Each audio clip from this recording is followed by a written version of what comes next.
이스라엘 모든 지파가 헤브론에 이르러 다윗에게 나와 이르되 보소서 우리는 왕의 한 고륙이니이다. 전에 곧 사울이 우리의 왕이 되었을 때에도 이스라엘을 거느려 출입하게 하신 분은 왕이시었고 여호와께서도 왕에게 말씀하시기를 내가 내 백성 이스라엘의 목자가 되며 내가 이스라엘의 주권자가 되리라 하셨나이다 하니라.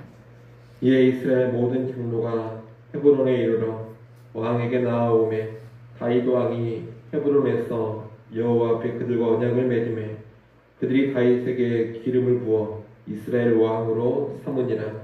다윗이 나이가 30세에 왕위에 올라 40년 동안 다스렸으되 헤브론에서 7년 6개월 동안 유다를 다스렸고 예루살렘에서 33년 동안 온 이스라엘과 유다를 다스렸더라.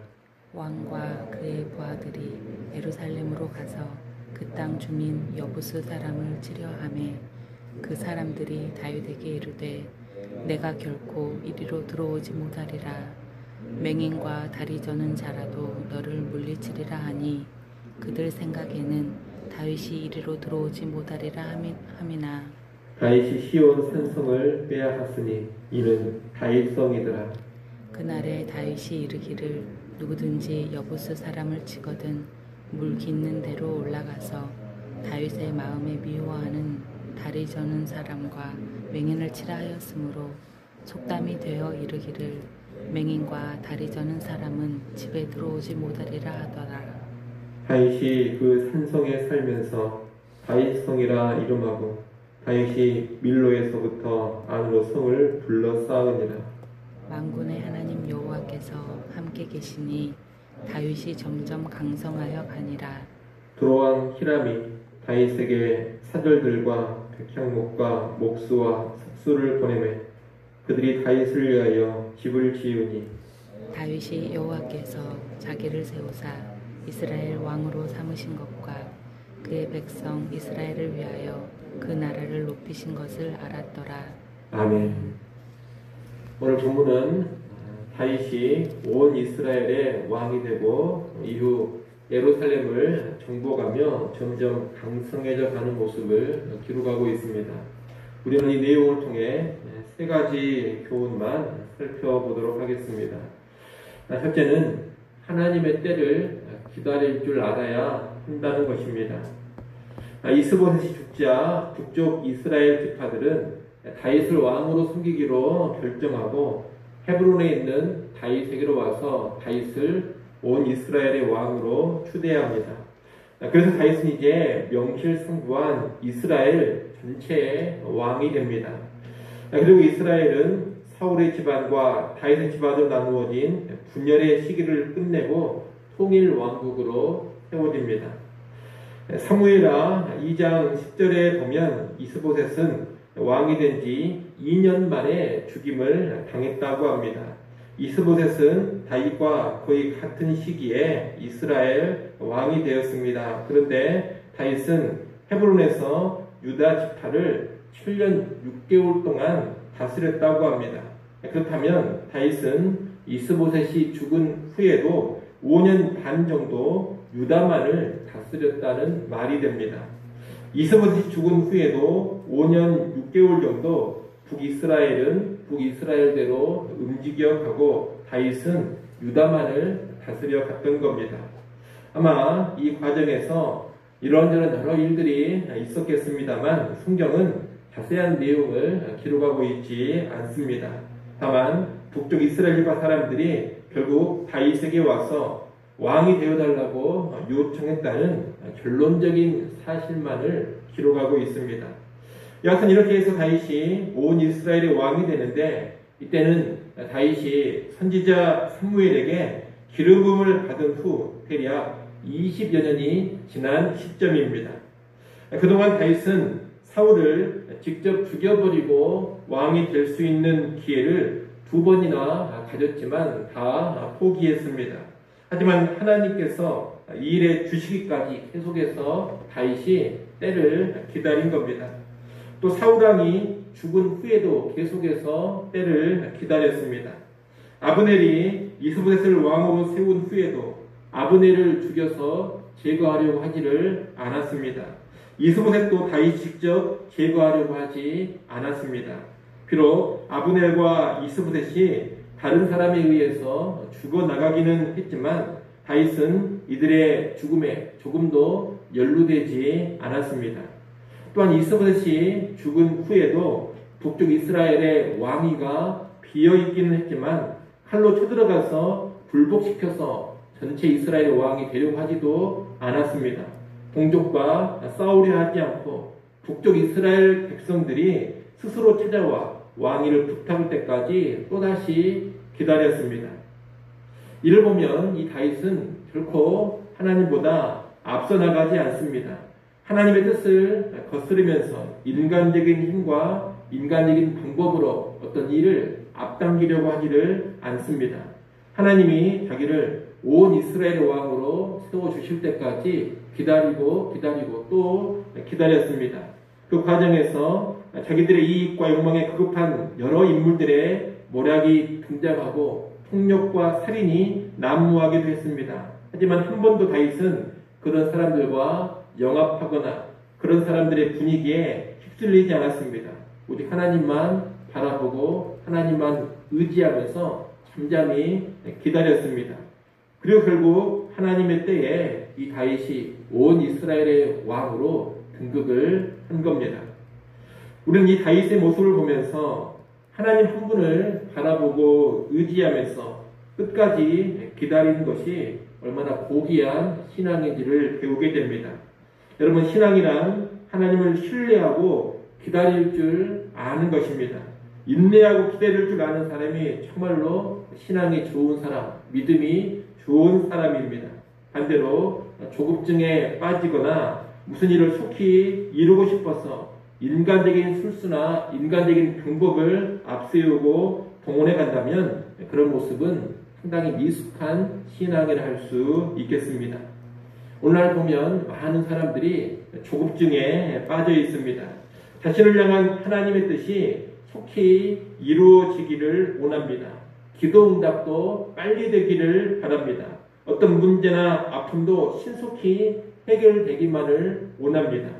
교회 사역도 교회 성장도 최대한 빨리 되기를 간절히 갈망합니다. 한마디로 말하면 오늘날 신자들은 기다릴 줄을 잘 모른다는 겁니다. 하나님 앞에서 잠잠히 인내할 줄을 모릅니다. 그러다 보니 빨리 무언가 안 되면 화를 내기도 하고 짜증을 내기도 합니다. 뭔가 빨리 이루고 싶고 빨리 해결하고 싶어서 인간적인 방법이나 세상적인 방법도 과감히 동원을 해버리기도 합니다. 또한 그릇된 모략과 술수를 쓰기까지 합니다. 오늘날 이런 분위기가 교회 안에 많이 팽배해 있습니다만 우리는 그런 방향으로 나가지 않기를 바랍니다.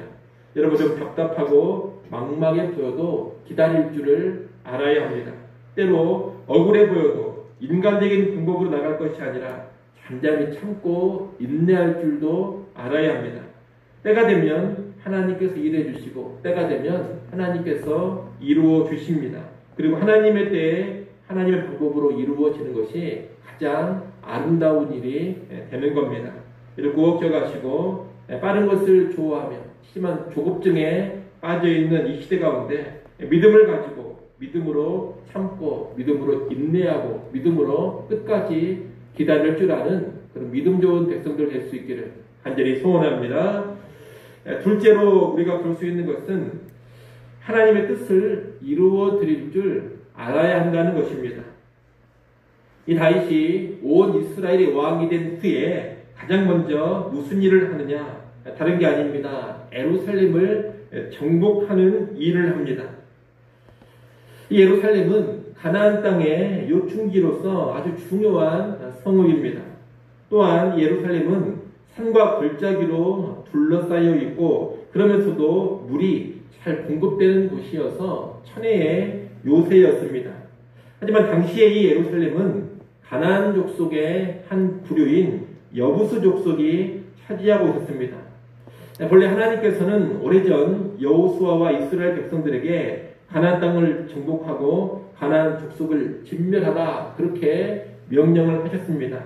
하지만 이 다윗 시대에 이르기까지 이 명령이 온전히 준행되지 않고 있었던 겁니다.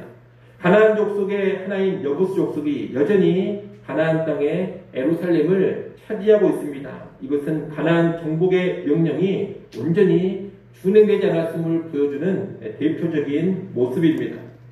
특히 이스라엘이 이 예루살렘 성을 정복하지 못한 것은 예루살렘을 함락시키는 것이 그만큼 어려운 일이었기 때문입니다. 예루살렘은 난공불락의 요새와도 같아서 그동안 이스라엘이 수차례 정복하기를 원했지만 그 누구도 성공하지 못했던 겁니다. 그런데 이제 다윗이 그 예루살렘을 정복하고자 합니다. 이것은 이스라엘의 왕이 된 다윗이 예루살렘을 수도로 삼고자 하는 그런 계획도 있었지만 동시에 오랫동안 이루지 못했던 하나님의 가나안 정복 명령을 수행하기 위함입니다. 그리고 결국 다윗은 예루살렘을 정복하고 맙니다. 여부스 족속들은 예루살렘이 결코 함락되지 않으리라 생각을 하고 자신만만해하면서 다윗을 조롱하기까지 했습니다. 하지만 다윗은 수로를 이용해 예루살렘을 함락시킵니다. 사실 이것은 하나님의 도우심이라 하겠습니다. 정말로 정복하기 힘든 성읍이었지만 하나님의 도우심으로 다윗이 예루살렘을 정복하게 된 겁니다. 이로 인해 수백 년 동안 완수되지 못하고 있었던 가나안 족속의 진멸과 가나안 땅의 정복이 마침내 성취가 됩니다. 그리고 다윗은 예루살렘을 왕국의 수도로 삼습니다. 여러분, 다윗이 온 이스라엘의 왕이 되었을 때, 다시 말하면 이제 최고의 지위와 최고의 권력을 소유했을 때 무엇을 가장 먼저 했는지 주목해야 합니다. 다윗은 하나님의 명령, 하나님의 뜻을 이루고자 합니다. 마땅히 준행되어야 했지만 오래도록 방치되었던 하나님의 뜻, 하나님의 일을 앞장서서 이루고자 했습니다. 그랬을 때 하나님이 도와주셨고 그 일이 이루어지게 된 겁니다. 우리는 이를 보면서 우리가 어떤 힘과 권력, 어떤 지위와 직분을 얻게 되었을 때 무엇을 해야 하는지를 배우게 됩니다. 자신의 뜻과 자신의 야망을 이루는 데 몰두할 것이 아닙니다. 내가 이루어야 될 하나님의 뜻이 무엇인지를 깊이 생각해야 합니다.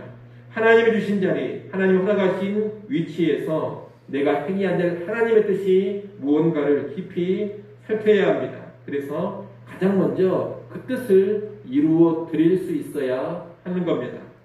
한 교회의 지도자가 된다면, 또 한 가정의 가장이 된다면, 한 아이의 부모가 된다면, 또한 한 조직이나 한 기관에 어떤 책임 있는 직책을 맡게 된다면 여러분 그 자리에서 내가 이루어야 될 하나님의 뜻이 무엇인가를 늘 깊이 생각하시기를 바랍니다. 그리고 무엇보다 그 뜻, 하나님 원하시는 그 일을 이루어 가시기를 바랍니다. 그것이 하나님의 커다란 기쁨이 될 것이고 그런 모습으로 나아갈 때 하나님이 점점 더 큰 은혜를 부어주시고 점점 더 강성케 해주실 겁니다. 마지막 세 번째로 볼 수 있는 것은 강성할 때 하나님의 은혜임을 알고 인정해야 한다는 겁니다. 오늘 보면 10절에 보면 하나님이 함께 하셔서 다윗이 점점 강성해져 갔다고 합니다. 온 이스라엘의 왕이 되고 예루살렘을 정복한 후에 다윗이 점점 더 강해져 간 겁니다. 11절에서는 다윗이 자기의 궁전을 비울 때 두로왕 히람이 적극적으로 돕는 모습이 나옵니다. 다윗은 두로왕 히람 이방왕이 자기를 적극적으로 도와주는 모습을 보면서 자신이 강해졌음을 정말로 실감하게 됩니다. 그런데 이때 다윗은 이 강해짐이 자기의 힘과 자기의 능력으로 한 것이 아님을 인식하고 인정합니다. 12절 말씀을 여러분이 한번 읽어보십시오. 12절 읽습니다. 다윗이 여호와께서 자기를 세우사 이스라엘 왕으로 삼으신 것과 그의 백성 이스라엘을 위하여 그 나라를 높이신 것을 알았더라. 아멘. 여기 보면 다윗은 모든 것을 하나님이 하셨다 이렇게 인정하고 있습니다. 여호와께서 자기를 세우사 이스라엘 왕으로 삼으셨음을 알았다고 합니다. 또한 이스라엘을 위하여 그 나라를 높이신 것을 알았다고 합니다. 다윗은 온 이스라엘의 왕이 되고 강성해져 가고 있을 때 결코 자기 자신에게 주목하지 않습니다. 누구를 바라보느냐? 하나님을 바라봅니다. 누가 이 모든 일을 하셨다고 인정하느냐? 하나님이 이 모든 일을 해주셨다고 인정합니다. 또한 자기의 나라가 이렇게 강성해져 가는 것도 다윗 자신을 위해서다, 다윗 자신 때문이다, 이렇게도 말하지 않습니다. 하나님께서 자기 백성을 위해서, 하나님께서 그의 백성을 위해 해주신 일이다, 이렇게 말하며 백성을 앞세웁니다. 한마디로 다윗은 자기 자신에게는 조금도 주목하지 않고 자기 자신에게는 조금도 집중하지 않고 있습니다. 여러분, 보통 사람이 높아지고 커지고 강해지면 교만해지기가 참으로 쉽습니다. 자기에게 주목하고 자기의 힘과 능력과 지혜를 뽐내고 싶어합니다. 모든 것이 자기 때문에 이루어진 일처럼 생각을 하고 자랑을 합니다. 그런 교만에 빠져서 몰락한 사람들이 한둘이 아닙니다. 그런데 다윗은 점점 강성해져 가고 있지만 하나님 앞에 겸손하게 서 있습니다. 그는 실로 겸손한 왕입니다. 오늘 우리도 이런 겸손을 지녀야겠습니다. 여러분, 힘들고 어렵고 약할 때에만 겸손한 것이 아니라 고난이 그치고 평안하고 강성해질 때 더더욱 겸손해져야 합니다. 우리의 삶에 좋은 결실, 많은 성공의 열매가 맺힐 때 모든 것이 하나님께서 해주신 결과임을 알고 더더욱 낮아지고 겸손하며 하나님만 높여야 하는 겁니다. 그래야지만 평안과 번영과 강성함이 계속 되어지는 겁니다. 우리는 이를 꼭 기억하고 일평생 다윗과 같은 겸손함을 소유할 수 있기를 간절히 소원합니다. 기도하겠습니다.